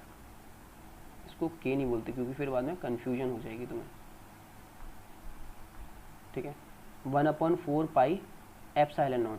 ठीक है, तो ये हमारे पास फोर्स आ जाएगी यहाँ पर आराम से, और इसकी वैल्यू यहाँ पर क्या लगाएंगे हम लोग, 9 × 10⁹ लेकिन यहाँ पर क्या करें, जब मीडियम प्रेजेंट है बीच में, ठीक है, तो क्या फोर्स बढ़ेगी या कम होगी। पहली बात तो याद रखो कि मीडियम में वैक्यूम से हमेशा कम रहेगी। ठीक है, तो यहाँ पर ये मीडियम आ गया अपने पास, तो इसमें फोर्स क्या हो जाएगी, कम हो जाएगी। तो लिखें कैसे इसको, FM। ठीक है, FM, तो यहाँ पे क्या लगेगा, 1/4 पाई एप्सिलॉन M लगेगा। ठीक है, इंटू Q1 Q2 बटे R स्क्वायर। ठीक है, ये होनी चाहिए, बट हमें तो इसकी वैल्यू पता ही नहीं है ना, इसकी वैल्यू नहीं पता, तो कैसे करें, तो इसके लिए क्या करो, तुम इन दोनों को डिवाइड कर दो। ठीक है, क्या करो, इन दोनों को डिवाइड करो। ठीक है, सेकंड को फर्स्ट से डिवाइड करो, तो तुम्हें क्या मिलेगा, FM बटे F0। ठीक है, तो यहाँ से क्या आएगा, 1/4 pi epsilon M into Q1 Q2 बटे R square upon 1/4 pi epsilon not into Q1 Q2 बटे R स्क्वायर। तो Q1 Q2 और Q1 Q2 कट जाएगा पूरा। ठीक है, 4 पाई से 4 पाई कट जाएगा, ठीक है। जो यहाँ पर बच रहा है 1/एप्सिलॉन m अपॉन 1/एप्सिलॉन नॉट, ठीक है। ये नीचे आ जाएगा, ये ऊपर चला जाएगा, तो यहाँ से क्या आ रहा है epsilon not upon epsilon m, ठीक है। अब इसको क्या कर दो, रिवर्स कर दो, मतलब कि इस चीज़ को कैसे लिख दो, एफ नॉट बटे एफ एम। ये किसके बराबर आ रहा है, एप्सिलॉन m बटे एप्सिलॉन नॉट। अब ये चीज़ जो होती है हमने पढ़ी किसके बराबर है, ई आर के बराबर, ठीक है। जो कि क्वेश्चन में तुम्हें क्या रहेगा, गिवन रहेगा, या तो के की फॉर्म में रहेगा या फिर ये दे रखा होगा ई आर, ठीक है। तो क्या लगेगा सिंपल सा जो तुम्हें यूज़ करना है, ठीक है। ये सब कुछ नहीं करना, तुम्हें क्या करना है, यहाँ पर मैं अलग से लिख देता हूँ। तुम्हें एफ मीडियम के लिए क्या करना होगा, पहले निकाल लेना है एयर में फोर्स, ठीक है, ये निकाल लेना, ये वाली वैल्यू रख के, ठीक है। फिर उसके डाइलेक्ट्रिक से, ठीक है, डाइलेक्ट्रिक कांस्टेंट से या रिलेटिव परमिटिविटी से डिवाइड कर देना उसको, ठीक है। ये फॉर्मूला यूज़ होगा, ठीक है, ये फॉर्मूला यूज़ होगा। क्लियर है, बस इतना से यूज़ करना है। आगे बढ़ते हैं हम लोग। अब बात करें कि अगर 2 से ज़्यादा चार्जेस हैं तो क्या लगेंगे, तो हम क्या लगाते हैं, प्रिंसिपल ऑफ सुपरपोजिशन। क्या लगाते हैं, principle of superposition. Principle of superposition कहता क्या है, तो अगर देखो यहाँ पर एक से ज़्यादा जो चार्ज है, यहाँ पे बस क्या है, सोर्स चार्ज है ये, जिसकी मुझे क्या निकालनी है, जिस पर मुझे इफेक्टिव फोर्स निकालनी है हर किसी वजह से। तो इसकी वजह से देखो फोर्स लग रही होगी कुछ, ठीक है। यहाँ पर ये चार्ज है, इसकी वजह से फोर्स लग रही होगी, यहाँ पर ये चार्ज है, इसकी वजह से कुछ फोर्स लग रही होगी, ऐसे करके इसकी वजह से कुछ फोर्स लग रही होगी, ठीक है। तो प्रिंसिपल सुपरपोजिशन कहता है कि हर एक चार्ज की वजह से, ठीक है, तो दूसरे चार्ज पर फोर्स की असर नहीं पड़ेगा, ठीक है। मतलब इन दोनों के ऊपर जो फोर्स लगा रहे होंगे एक दूसरे पर, वो इस पर इफेक्ट नहीं करेगा, और इन दोनों की वजह से ना तो इस पर इफेक्ट करेगा, ना इस पर, ना इस पर, ठीक है। मतलब इंडिविजुअल फोर्सेस दूसरे चार्ज की फोर्स पर कोई इफेक्ट प्रोड्यूस नहीं करेंगे, ठीक है। अब देखो क्या होगा, अब होगा क्या कि यहाँ पर फोर्सेस बनेंगी, फोर्सेस के डायरेक्शंस आएंगे, क्योंकि फोर्स क्या है, एक वेक्टर क्वांटिटी, तो लेट से सब क्या है, रिपेल कर रही है, सब क्या है, रिपेल कर रही है, ऐसे करके, फिर इसके लिए ऐसी आ जाएगी, इसके लिए ऐसी आ जाएगी। तो हम लोग क्या करेंगे, यहाँ पर लेट से F4 आ गई, ठीक है, ये 4 वाले की वजह से आ गई, इसकी वजह से ये F3 आ गई, ठीक है। देखो सेंट्रल फोर्स होती हैं, ये F2 आ गई, और यहाँ पर ये F1 आ गई, ठीक है। अब एक चार्ज पर ये F1 लग रही है, ठीक है, ऐसे करके F2 लग रही है, यहाँ पर करके F3 लग रही है, और ऐसे करके F4 लग रही है। तो इनका क्या लग जाएगा, इनका वेक्टर सम हो जाएगा। क्या हो जाएगा, इनका वेक्टर सम तुम्हें क्या दे देगा, नेट फोर्स दे देगा, ठीक है, जो इस पर लग रही होगी Q पर, ठीक है, इस सोर्स चार्ज पर जो नेट फोर्स लग रही होगी Q चार्ज पर, वो क्या दे देगा, इनका वेक्टर सम, ठीक है। तो F नेट बराबर क्या होगा, vector sum of these all forces. अब वेक्टर सम देखो अलग अलग तरीके से होते हैं, ये तुम्हें वेक्टर का पता होना चाहिए, ठीक है। इसके लिए मैं एक वीडियो बना दूंगा तुम्हारे लिए, तो देख लेना उसको, ठीक है, कैसे वेक्टर्स को ऐड किया जाता है, सब्ट्रैक्ट किया जाता है। तो ये सिंपल फॉर्म वो होता है प्रिंसिपल ऑफ सुपरपोजिशन, ठीक है, बहुत आसान है। इसके सवाल कैसे आते हैं, जैसे ट्राइंगल दे दिया एक, ठीक है, यहाँ पे चार्ज लगा दिया, यहाँ पे लगा दिया, एक चार्ज यहाँ पे लगा दिया, ठीक है, वैल्यूज दे दी, डिस्टेंस दे दिया, बोल दिया इक्विलेटरल ट्राइंगल है, तो पूछा इस वाले चार्ज पर क्या वैल्यू होगी फोर्स की, इस वाले चार्ज पर क्या होगी, या फिर एक स्क्वायर दे दिया, ठीक है। ऐसे देखेंगे क्वेश्चन, प्रैक्टिस कर लेना, इसके बहुत आते हैं, ठीक है, ऐसे सवाल, ठीक है। ये दे दिया तो इस पर पूछ लिया कि इस पर कितना फोर्स लग रही होगी, तो इसकी वजह से ऐसे लग रही होगी, इसकी वजह से ऐसे, इसकी वजह से ऐसे, ठीक है। तो मतलब फोर्स का फॉर्मूला लगेगा और उनका क्या हो जाएगा, वेक्टर सम हो जाएगा बेसिकली। क्लियर है, तो ऐसे सवाल बहुत आते हैं प्रिंसिपल सुपरपोजिशन पे। तो ये तुम्हारा क्या होगा, प्रिंसिपल ऑफ सुपरपोजिशन एंड। अब बात करते हैं इलेक्ट्रिक फील्ड इंटेंसिटी के बारे में, ठीक है। और इसको तुम ऐसे याद रख सकते हो, एक्शन एट अ डिस्टेंस, मतलब दूर से एक्शन कर देना, जैसे साउथ की मूवीज़ में होता है ना, दूर से एकदम हवा से उड़ जाता है कोई, तो वो वाला समझो इलेक्ट्रिक फील्ड को, ठीक है। मतलब ये क्या होता है, एरिया होता है, ठीक है, अलग अलग भाई का अपना अपना एरिया होता है ना, जैसे कोई भी एंटर करता है तो उसे पता पड़ जाता है कि कोई चीज़ एंटर कर गई, समझ रहे हो। तो ऐसे क्या होता है, एक फील्ड होती है बेसिकली, कोई भी चार्ज होता है वो अपने चारों तरफ एक फील्ड बना लेता है, जिसके अंदर अगर कोई चीज़ आने लगती है तो वो उसको क्या करने लगता है, इन्फ्लुएंस करने लगता है। क्या करने लगता है, इन्फ्लुएंस करने लगता है। इन्फ्लुएंस कैसे करेगा, उसको हरकत करा के, है ना। इन्फ्लुएंस कैसे करा सकता है किसी चीज़ को, उसको हरकत करा के। जैसे बहुत सारे इन्फ्लुएंसर चल गए हैं, इंस्टाग्राम के इन्फ्लुएंसर होते हैं, ठीक है, वो क्या कराते हैं, मतलब इन्फ्लुएंस करते हैं लोगों को, अपनी तरफ प्रभावित करते हैं, ठीक है। तो उस पर फोर्स लगा के उसको हिलाकर, ठीक है, तो या तो उसे ढकेलेगा या अपनी तरफ लेकर आएगा, और वो डिपेंड करेगा उनके चार्जेस के नेचर पर, पॉजिटिव पॉजिटिव, नेगेटिव नेगेटिव, ठीक है। फॉर एग्जांपल ये मेरे पास क्या है, एक सोर्स चार्ज है, ठीक है, और ये कैसा है, पॉजिटिव चार्ज है, ठीक है, कैसा है, सोर्स चार्ज, ठीक है। तो ये क्या करेगा, ये अपने चारों तरफ क्या बना लेगा, एक फील्ड बना लेगा इस तरीके से, ठीक है, एक फील्ड बना लेगा, अपना एक एरिया बना लेगा, ठीक है। वैसे ये फील्ड जो होती है वो कभी खत्म नहीं होती, लेकिन ऐसा बोलते हैं कि इनफाइनाइट पे फील्ड क्या हो जाती है, जीरो हो जाती है, इफेक्ट दिखता नहीं है, बस सिंपल सा समझो, ठीक है। यहाँ पर मैंने ले लिया एक टेस्ट चार्ज, इसको बोलते हैं हम लोग क्यू नॉट, ठीक है, क्या ये अपना टेस्ट चार्ज। अब टेस्ट चार्ज की खासियत समझ लो, इसके जो मैग्नीट्यूड होता है वो बहुत छोटा होता है और यूनिट में होता है, ठीक है, यूनिट चार्ज होता है और कैसा होता है, पॉजिटिव होता है, हमेशा कैसा होता है, पॉजिटिव, ठीक है। अब ये सोर्स चार्ज होता है वो पॉजिटिव हो सकता है, नेगेटिव भी हो सकता है।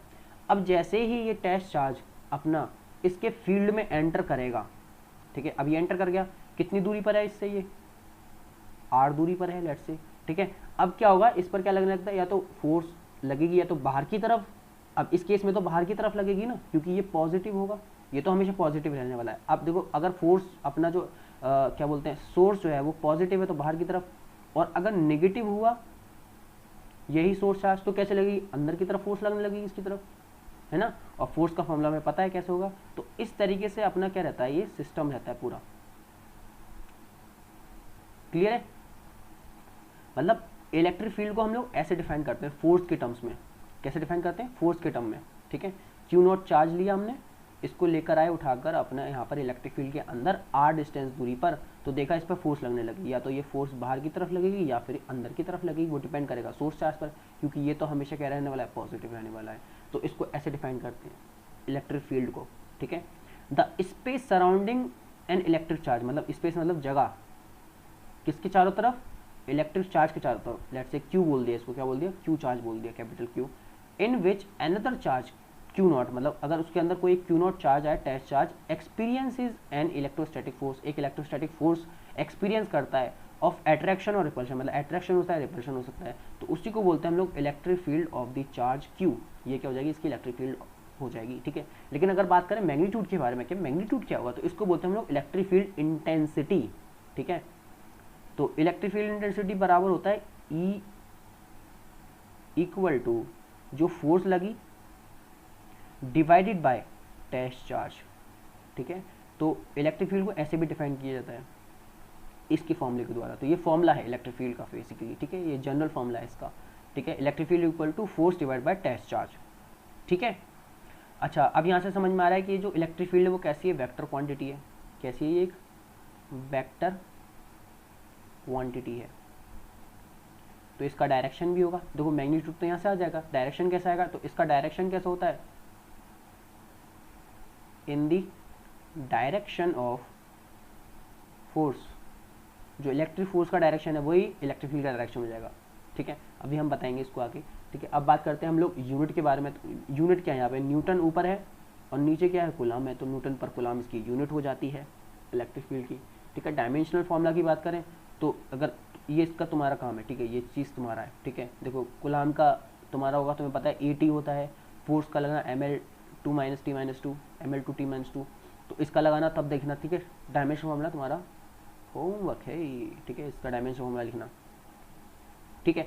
अब बात करते हैं हम लोग, देखो जो फोर्स एट अ डिस्टेंस की बात करते हैं, ये मेरे पास एक बलून है, ठीक है, यहाँ पर ये पेपर्स रखे हुए हैं, ठीक है। तो देखो दूर से तो कोई काम नहीं हो रहा क्योंकि ये अभी इन्फिनिटी पर रखा हुआ है इसके लिए, ठीक है, बहुत दूर रखा हुआ है तो इस पर फोर्स नहीं लग रहा, ठीक है। लेकिन जैसे ही ये इसके एरिया में आएगा तो क्या करने लगा, इसको इन्फ्लुएंस करने लगा और अट्रैक्शन हो जाएगा, अट्रैक्शन होगा, रिपल्शन होगा, ठीक है, क्लियर है ना। मतलब दूर रखा हुआ है तो कोई फोर्स नहीं, जैसे करीब आया तो उस पर क्या होगा, अट्रैक्शन या रिपल्शन में फोर्स लगने लगती है टेस्ट चार्ज पर, ठीक है। तो इसको टेस्ट चार्ज मान लो तुम अपने, और ये अपना सोर्स चार्ज मान लो, ठीक है, क्लियर हुआ, ठीक है। इलेक्ट्रिक फील्ड क्लियर, उसकी वैल्यू क्लियर। अब बात करते हैं हम लोग कि electric field due to a point charge, ठीक है। अगर हमारे पास एक पॉइंट चार्ज है, ये पॉइंट चार्ज है, ठीक है, मैंने क्या मान लिया, ये मतलब क्या है, ये सोर्स चार्ज कैसा है, पॉइंट चार्ज है, कैसा है, पॉइंट चार्ज। अब पॉइंट चार्ज क्या होता है ये मैं अगले लेक्चर में समझाऊंगा, ठीक है, ओके। और इसको थोड़ी देर के लिए हम लोग क्या मान लेते हैं, F पॉजिटिव मान लेते, तो ये क्यू नॉट क्या होगा अपने पास, ये तो पॉजिटिव ही होगा, ठीक है, ये इसके पास आया होगा, तो ये R दूरी पर हम निकालना चाहते हैं, इस पॉइंट पर इलेक्ट्रिक फील्ड निकालना चाह रहे हैं। इस पॉइंट को बोल दिया मैंने, जिस पॉइंट पर ये आया है इसको बोल दिया P, क्या बोल दिया P, ये अपना Q है टेस्ट चार्ज, ठीक है, O पॉइंट पर रखा हुआ है, क्लियर हुआ ये वाली कहानी, ठीक है। P पॉइंट पर निकालना चाहता हूँ, ठीक है। तो इसको मैं इस तरीके से बना सकता हूँ, इसी वाले डायग्राम को, या तो अंदर या फोर, ठीक है, वो तो लिखा हुआ है, ठीक है। इसी वाले डायग्राम को मैं ऐसे बना सकता हूँ, मेरे पास ये टेस्ट चार्ज रखा हुआ है Q O पॉइंट पर, ठीक है, इससे r डिस्टेंस दूरी पर, ठीक है, r डिस्टेंस दूरी पर एक पॉइंट है P, ठीक है, उस पर मुझे क्या निकालनी है, इलेक्ट्रिक फील्ड निकालनी है। ठीक है, अब मैंने क्या माना है, ये पॉजिटिव माना है, तो इलेक्ट्रिक फील्ड कैसी होगी, फोर्स कैसी लग रही होगी इस पर मुझे बताओ, बाहर की तरफ लग रही होगी, टेस्ट चार्ज ही तो आया हुआ यहाँ पे क्या आया हुआ, क्यू नॉट आया हुआ ना यहाँ पे, टेस्ट चार्ज, यहाँ पे क्यू रखा हुआ है, यहाँ पे टेस्ट चार्ज आया हुआ, तो कैसी लग रही होगी, बाहर की तरफ इलेक्ट्रिक फील्ड होगी, क्योंकि बाहरी तरफ क्या लग रहा होगा, फोर्स लग रहा होगा, फोर्स की डायरेक्शन क्या होगी, बाहर की तरफ। तो अब मैं फोर्स निकालना चाहता हूँ, तो अकॉर्डिंग टू कूलम्ब्स लॉ मैं बोल सकता हूँ एफ ई जो होगा वो क्या होगा, 1/4 pi epsilon not into Q1 into Q2, ठीक है, दो चार्जेस हो गए, क्यू नॉट हो गया और Q हो गया, अपॉन R स्क्वायर, ये मेरे पास फोर्स हो गई।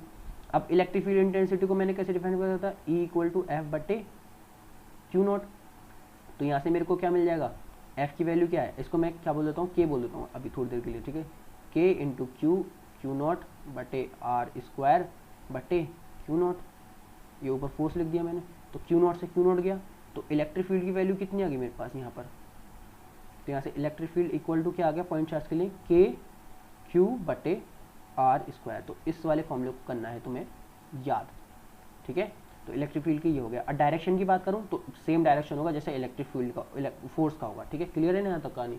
तो ये तुम्हारे पास क्या हो गया, electric field due to a point charge, ठीक है। अब इसके भी सवाल कैसे आ सकते हैं ना, प्रिंसिपल सुपर पोजिशन पर आ सकते हैं। प्रिंसिपल ऑफ सुपर पोजिशन मतलब ऐसे दे दिया, ठीक है, दो तरफ चार्ज दे दिया, ऐसे दे दिया, ऐसे दे दिया, ठीक है, यहाँ पर एक खाली पॉइंट छोड़ दिया।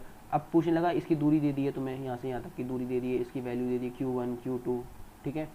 अब पूछने लगा कि इस पॉइंट पर, ए पॉइंट पर नेट इलेक्ट्रिक फील्ड बताओ, तो इसकी वजह से इलेक्ट्रिक फील्ड देखिए ये पॉजिटिव है, ये नेगेटिव है लेट से, ठीक है, तो पॉजिटिव की वजह से ऐसी होगी, नेगेटिव की वजह से ऐसी होगी, तो नेट इलेक्ट्रिक फील्ड कुछ यहाँ पर आ जाएगी, अगर तुम्हें वेक्टर वगैरह पता है तो, ठीक है, अच्छे से। नहीं पता तो मैं वीडियो डाल दूंगा आगे, मैं दोबारा बोल रहा हूँ तुमसे, ठीक है। तो वेक्टर सम के द्वारा यहाँ पर ये निकल जाएगी इस तरीके से। तो नेट इलेक्ट्रिक मतलब यहाँ पर भी क्या लगने लगता है, फोर्स, क्या बोलते हैं, प्रिंसिपल ऑफ सुपरपोजिशन लगने लगता है, ठीक है। तो यहाँ से मेरा ये भी कंप्लीट हो गया हमारा इलेक्ट्रिक फील्ड का पोर्शन, ठीक है। अब बात करते हैं electric field line. Electric field line क्या होती है, बेसिकली वो लाइंस जहाँ पर अगर मैंने किसी एक चार्ज को, एक पॉजिटिव चार्ज को छोड़ दिया तो वो उस लाइन को फॉलो करेगा। ये पूरा देखो इलेक्ट्रिक फील्ड लाइन का कैसा है ना, एक इमेजिनरी कॉन्सेप्ट है। कैसा है, इमेजिनरी कॉन्सेप्ट है, कैसा है, इमेजिनरी, ठीक है। देखो यहाँ पर दे दें, चलो, and electric field line are that imaginary smooth curve, ठीक है, कर्व होते हैं basically drawn in an electric field along which a free isolated, मतलब एक फ्री और आइसोलेटेड हमारे पास यूनिट पॉजिटिव चार्ज है। मतलब यूनिट पॉजिटिव चार्ज का मतलब क्या होगा, टेस्ट चार्ज, ठीक है, जिस पर वो क्या कर सके, मूव कर सके, ठीक है, उस पाथ पर क्या कर सके, मूव कर सकते हैं। अगर देखो तुम फ्री हो, ठीक है, और तुम्हारे पास एक रोड है, ठीक है, जिस पर तुम फ्रीली मूव कर सकते हो, तो तुम उस रोड पर ही तो मूव करोगे, है ना। और इधर इधर खाई है, दोनों तरफ खाई है, ठीक है, तो तुम सिर्फ रोड पर ही तो मूव करोगे, तो ऐसा समझो, ठीक है। तो देखो यहाँ पर मैं इससे समझाना चाहता हूँ, ये मेरे पास क्या है, टेस्ट चार्ज है, यूनिट पॉजिटिव टेस्ट चार्ज है, पॉजिटिव होना चाहिए, ठीक है। क्या है ये मेरे पास, टेस्ट चार्ज है। तो ये क्या करेगा, इस तरीके से इस वाले पाथ को फॉलो करेगा। देखो इस वाले पाथ को ही फॉलो कर रहा है, देखा ना तुमने, देखो। तो ये जो येलो येलो करके आ रही है, इसको क्या बोलेंगे हम लोग, इलेक्ट्रिक फील्ड लाइन बोलेंगे। और ये सब क्या होती है, इमेजिनरी होती है, एक्चुअल में नहीं होती, इन्हें पकड़ नहीं सकते तुम, ठीक है, सिर्फ क्या कर सकते हो, महसूस कर सकते हो, ठीक है। बेसिकली इलेक्ट्रिक फील्ड लाइन क्या है ना, पिक्टोरियल रिप्रेजेंटेशन होता है। क्या होता है ये, पिक्टोरियल रिप्रेजेंटेशन होता है, pictorial representation of electric field. Electric field का पिक्टोरियल रिप्रेजेंटेशन होता है, ठीक है। देखो पॉजिटिव चार्ज के लिए, ये किसके लिए, पॉजिटिव चार्ज के लिए, किसके लिए, पॉजिटिव चार्ज के लिए, पॉजिटिव चार्ज के लिए आउटवर्ड होती हैं, ठीक है। ये मैं यहाँ पे सम स्टैंडर्ड पैटर्न्स की बात कर रहा हूँ, ठीक है। पॉजिटिव चार्ज के लिए बाहर की तरफ क्या होती हैं, अवे फ्रॉम द चार्ज, तुम्हारी क्या होती है, इलेक्ट्रिक फील्ड लाइन होती है। क्योंकि अगर मैं देखो यहाँ पे टेस्ट चार्ज लेकर आता हूँ, Q0 लेकर आता हूँ, तो वो क्या करेगा, बाहर की तरफ जाएगा। अब मैंने बताया था जो फोर्स का डायरेक्शन वही इलेक्ट्रिक फील्ड का डायरेक्शन, तो बाहर की तरफ ही तो होंगी इलेक्ट्रिक फील्ड लाइंस। समझ पा रहे हो, ये वाले फील ले पा रहे हो, ठीक है। तो यहाँ से क्या होगा मेरे पास, इलेक्ट्रिक फील्ड लाइन क्या होंगी, away from the north, away from the charge, away from Q, ठीक है। ये मेरे पास Q चार्ज है यहाँ पर इस वक्त, ठीक है। यहाँ पर अगर Q चार्ज है, नेगेटिव है, तो क्या होंगी, इसकी तरफ आती होगी। जैसे अगर मैं यहाँ पे टेस्ट चार्ज लेकर आता हूँ Q0, तो क्या होगा, इसमें फोर्स कैसे लगेगी, इसकी तरफ आती हुई, मतलब अट्रैक्शन होगा ना, तो इलेक्ट्रिक फील्ड की डायरेक्शन यही हो जाएगा। समझ पा रहे हो, ये वाली फील्ड ले पा रहे हो यहाँ से, अगर वहाँ से समझ में नहीं आया तो यहाँ से आ गया होगा समझ में, ठीक है। तो इसके लिए कैसी होती है, टूवर्ड्स द चार्ज, ठीक है, टूवर्ड्स द क्यू, ठीक है, चार्ज की तरफ होती है, ठीक है। तो पॉजिटिव नेगेटिव के लिए हमने देख लिया इलेक्ट्रिक फील्ड लाइंस कैसी बनती हैं। ओके, यहाँ पर चलो पिक्टोरियल रिप्रेजेंटेशन में आगे लिख दूंगा। यहाँ पर यह जो लिखा हुआ है बेसिकली एक बहुत इंपॉर्टेंट बात लिखी हुई है कि अगर मुझे इलेक्ट्रिक फील्ड का डायरेक्शन पता करना है यहाँ पर, ठीक है, ये जो इलेक्ट्रिक फील्ड लाइन है ये ना यहाँ पर, तो अगर मुझे किसी पॉइंट पर, जैसे इस पॉइंट पर या इस पॉइंट पर या इस पॉइंट पर, मुझे क्या करना है कि इलेक्ट्रिक फील्ड का डायरेक्शन क्या होगा, इसका इलेक्ट्रिक फील्ड का डायरेक्शन क्या होगा, तो मैं क्या करूँगा, एक टेंजेंट ड्रॉ कर दूँगा, क्या कर दूँगा, टेंजेंट ड्रॉ कर दूंगा उस पॉइंट पर, ठीक है। जैसे इस पॉइंट के लिए टेंजेंट ऐसी होगी, ठीक है। अब ये भी डिपेंड करता है कि चार्ज कैसे गया, चार्ज ऐसे गया ना, तो इसके लिए भी डायरेक्शन ऐसे करके होगा, ठीक है। तो ये टेंजेंट जो ड्रॉन करी यही क्या है, इलेक्ट्रिक फील्ड, ये ए पॉइंट बोल दिया तो इलेक्ट्रिक फील्ड का डायरेक्शन ए पॉइंट पर, ये बोल दिया बी पॉइंट और ये सी पॉइंट, तो इसके लिए टेंजेंट कैसे होगी, ऐसे करके होगी, तो ये हो जाएगा मेरा बी पॉइंट पर इलेक्ट्रिक फील्ड का डायरेक्शन, और इसके लिए कैसे होगी, ऐसे करके, ये हो जाएगा सी पॉइंट पर इलेक्ट्रिक फील्ड का डायरेक्शन, ठीक है। बस क्या करना है तुम्हें, टेंजेंट ड्रॉन करनी है, क्लियर है, ओके। अब इलेक्ट्रिक फील्ड लाइन को हम लोग इलेक्ट्रिक लाइन ऑफ फोर्स भी कहा करते हैं, ठीक है, ये एक नया नाम है इसका, शायद तुमने सुना ना हो, क्या बोलते हैं, electric line of force, electric line of force बोलते हैं, ठीक है। अच्छा, अगर ये इलेक्ट्रिक फील्ड का डायरेक्शन है, यही फोर्स का डायरेक्शन होगा, तभी तो वो इधर से यूं करके जा रहा था, है ना, यूं थोड़ी ना आया, वो यूं करके गया था, समझ पा रहे हो, ये एरो को ऐसे करके इस तरीके से गया था, क्लियर है, ठीक है। अब कुछ स्टैंडर्ड, और अगर मेरे पास ये डाइपोल बना हुआ है, इसको क्या बोलते हैं हम लोग, डाइपोल, आगे पढ़ेंगे हम लोग क्या बोलते हैं, डाइपोल, एक पॉजिटिव चार्ज है एक नेगेटिव चार्ज है, तो इसके लिए ऐसा रहता है कुछ इलेक्ट्रिक फील्ड का पैटर्न, ठीक है। अगर हमारे पास दो सेम चार्जेज हैं, ठीक है, कैसे, सेम पॉजिटिव चार्जेज हैं, तो उसके लिए जो पैटर्न रहता है वो ऐसा रहता है, ठीक है। और ये क्या होता है, हमारा न्यूट्रल पॉइंट, यहाँ पर क्या होता है हमारे पास, न्यूट्रल पॉइंट होता है, मतलब कोई भी इलेक्ट्रिक फील्ड लाइन नहीं होती,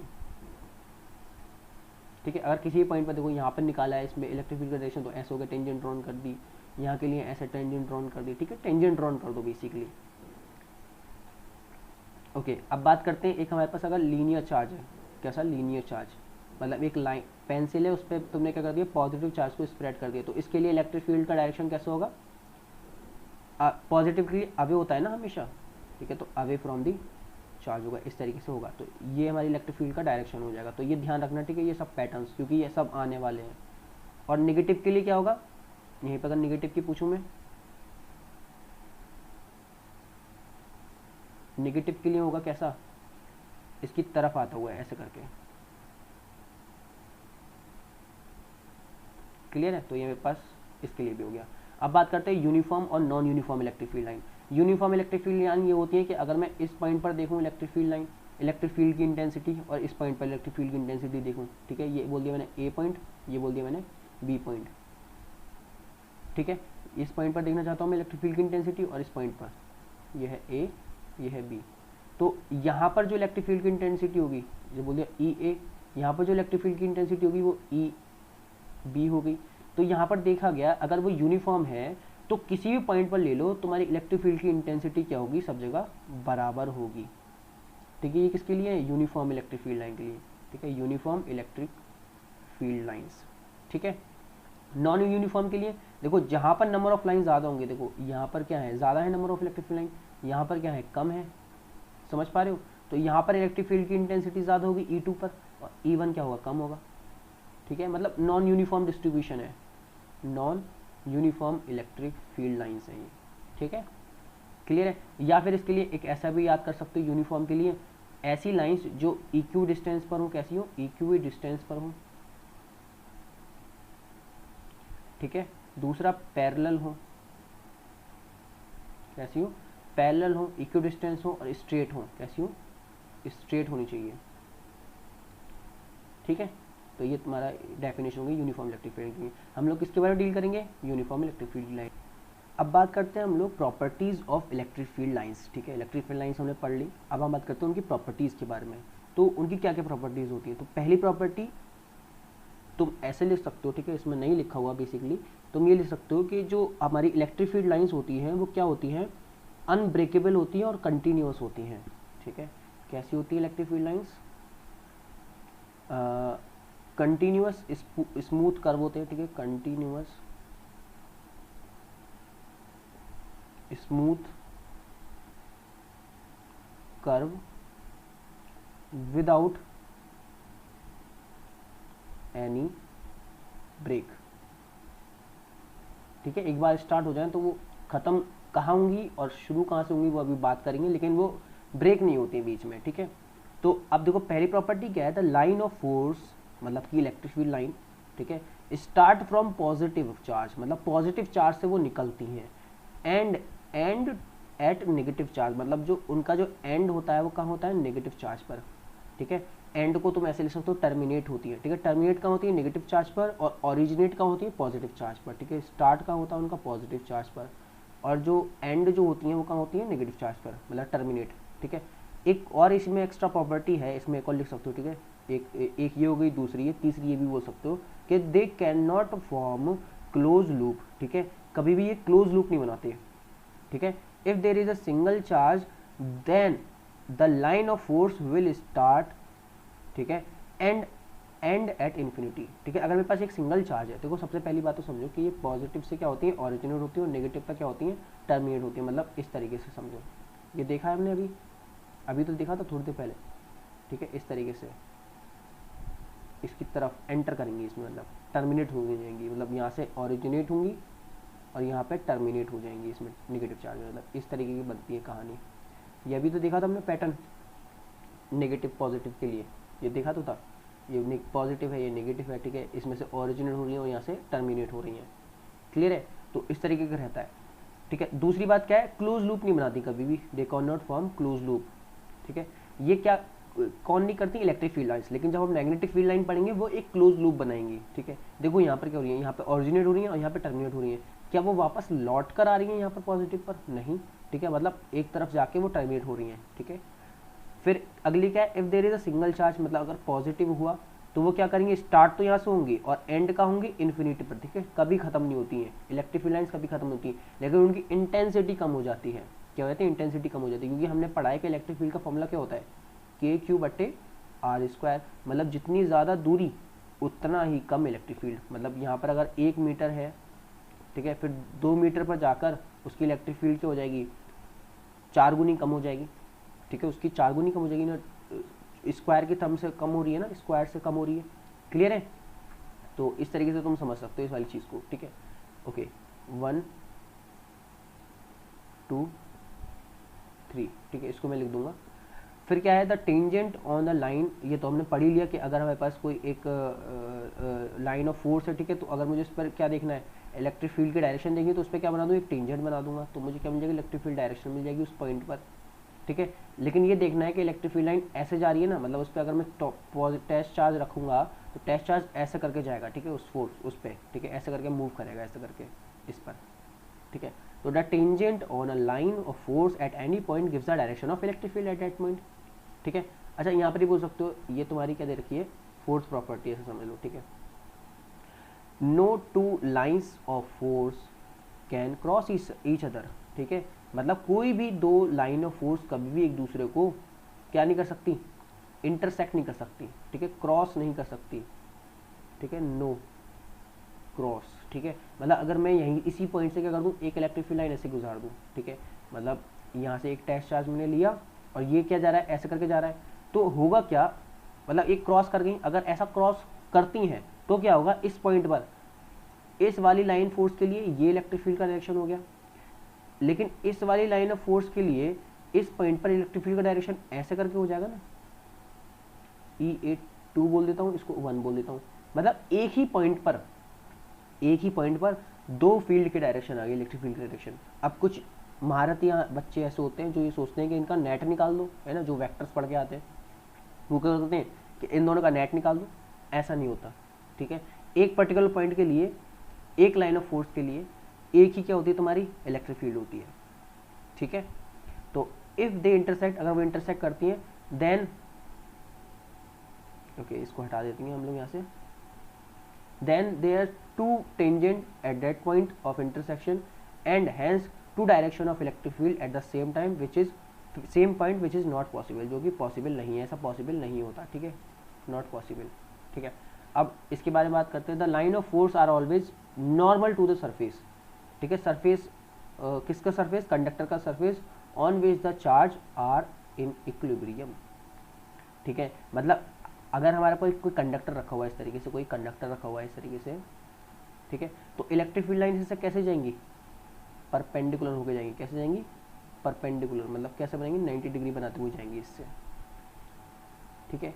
अगर on which the charge are in equilibrium, equilibrium पर है, ठीक है। ऐसा क्यों होता है, यहाँ पे रीजन लिखा हुआ है, if the line of force are not normal, अगर वो नॉर्मल नहीं होंगी, सीधी नहीं होंगी, मतलब किसी एक एंगल पर जा रही होंगी, या फिर इसके ऐसे करके जा रही होंगी, मतलब लेट से ऐसे है हमारे पास प्लेन, कोई कंडक्टर है, ठीक है, इससे ऐसे करके जा रही है हमारे पास इलेक्ट्रिक फील्ड लाइन्स, ठीक है। चलो सही से करते हैं इसको। इलेक्ट्रिक फील्ड लाइन्स हमारी कैसे जा रही हैं, एंटर करी और ऐसे करके जा रही है, ठीक है। तो मतलब कि कुछ एंगल बना रही है, थीटा एंगल, ठीक है। तो इस इलेक्ट्रिक फील्ड लाइन का दो कंपोनेंट हो जाएंगे, एक तो हो जाएगा कॉस वाला, ई कॉस थीटा, और एक हो जाएगा साइन वाला, जो कि इस डायरेक्शन में होगा, ई साइन थीटा। अब ये ई साइन थीटा इस डायरेक्शन में ना, है ना, यहाँ पे लिखा हुआ है द कंडक्टर, अगर वो लाइन के नॉर्मल नहीं होती, ठीक है, मतलब 90 डिग्री नहीं बनाती, इस तरीके से नहीं करती वो, मतलब ये वाला कंडीशन करती, तो इसके कंपोनेंट बन जाते। तो the component of the field, electric field line जो होगा पैरेलल होगा कंडक्टर के, मतलब कंडक्टर के पैरेलल कौन सा है, ई साइन थीटा वाला कंपोनेंट आ गया इसका, ठीक है, सरफेस के। तो वो क्या करेगा, इलेक्ट्रॉन को मूव करा देगा, इलेक्ट्रॉन क्या करा देगा, मूव करा देगा, जो यहाँ पे इलेक्ट्रॉन होंगे उनको क्या कर देगा, मूव करा देगा, है ना, नीचे की डायरेक्शन में। इलेक्ट्रॉन का करेंगे नीचे की अपोजिट डायरेक्शन में करते हैं ना, इलेक्ट्रिक फील्ड अगर इलेक्ट्रिक फील्ड इस डायरेक्शन में है तो नेगेटिव चार्ज होगा वो इसके अपोजिट डायरेक्शन में जाएगा, और पॉजिटिव चार्ज इस डायरेक्शन में जाएगा, मतलब पॉजिटिव ऊपर जाने लगेंगे और नेगेटिव नीचे जाने लगेंगे, जिसकी वजह से क्या होगा, मूवमेंट ऑफ चार्ज होगा। मूवमेंट ऑफ चार्ज होने की वजह से क्या हो जाएगा, करंट प्रोड्यूस हो जाएगा, ठीक है।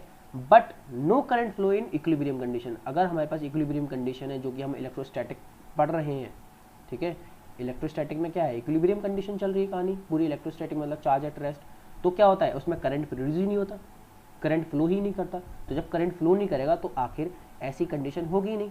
तो मतलब इलेक्ट्रोस्टैटिक कंडीशन में सिर्फ यही केस पॉसिबल है कि हमारा जो चार्ज है, सॉरी इलेक्ट्रिक फील्ड जो है वो क्या हो, परपेंडिकुलर हो कंडक्टर के सरफेस के, ठीक है। Line of force are always normal to the surface of the conductor, ठीक है। तो ये बहुत इंपॉर्टेंट पॉइंट था, ये दो पॉइंट बहुत इंपॉर्टेंट थे, तो ये वाला जो यहाँ से आया और एक ये वाला जो इस पॉइंट पे आता है, ठीक है। ये दो डायग्राम इसके लिए बना लेना, ठीक है, क्लियर है। और हाँ ये वाली चीज़, एक चीज़ याद रख लो, ठीक है, ये मैं बताना भूलिए कि अलग इलेक्ट्रिक फील्ड का डायरेक्शन इस डायरेक्शन में है, तो इलेक्ट्रॉन जो होंगे वो पॉजिटिव चार्ज होंगे वो इस डायरेक्शन में जाएंगे और नेगेटिव चार्ज इस डायरेक्शन में जाएंगे। चलो मैं इसको दिखा देता हूँ एक तरीके से, ओके। तो इसको लिख लेना, अगर मेरे पास ये, मेरे पास क्या इलेक्ट्रिक फील्ड का डायरेक्शन है, ठीक है, तो नेगेटिव चार्ज होगा वो इस डायरेक्शन में जाएगा और पॉजिटिव चार्ज जो है वो इस डायरेक्शन में जाएगा। हमें पता है देखो पॉजिटिव जो है वो किसको फॉलो करता है, इलेक्ट्रिक फील्ड लाइन को फॉलो करता है। अगर इलेक्ट्रिक फील्ड लाइन इस डायरेक्शन में तो पॉजिटिव इस डायरेक्शन में जाएगा, नेगेटिव अपोजिट में जाएगा, ठीक है। हमें पता है इलेक्ट्रिक फील्ड का फॉर्मूला क्या होता है, एफ इंटू क्यू नॉट, ठीक है, एफ इंटू क्यू नॉट। तो फोर्स का फॉर्मूला क्या हो जाएगा, क्यू नॉट इंटू ई हो जाएगा, ठीक है। अगर मैं बोलता हूँ कि ये क्या है तुम्हारे पास, लेट्स से जो चार्ज है वो क्या है तुम्हारे पास, ई चार्ज है, ठीक है, ई, ठीक है, ई चार्ज है, इस पर कैसा है, नेगेटिव ई है, इस पर नेगेटिव ई होगा, ये क्या होगा, नेगेटिव ई, एक का पॉजिटिव ई। तो इसके लिए जो फोर्स लगेगी एफ इक्वल टू क्या होगा, ई कैपिटल ई, मतलब क्यू चार्ज हो गया ना ये ई, और ये कैपिटल ई इलेक्ट्रिक फील्ड हो गया। इसके लिए क्या होगा, फोर्स ई इंटू ई, ठीक है। बट मैंने क्या कर दिया, अपोजिट डायरेक्शन हो गया क्योंकि यहाँ पर क्या है, नेगेटिव है, ठीक है। तो ये वाला पॉइंट तुम्हें याद रखना है, क्लियर है, ओके।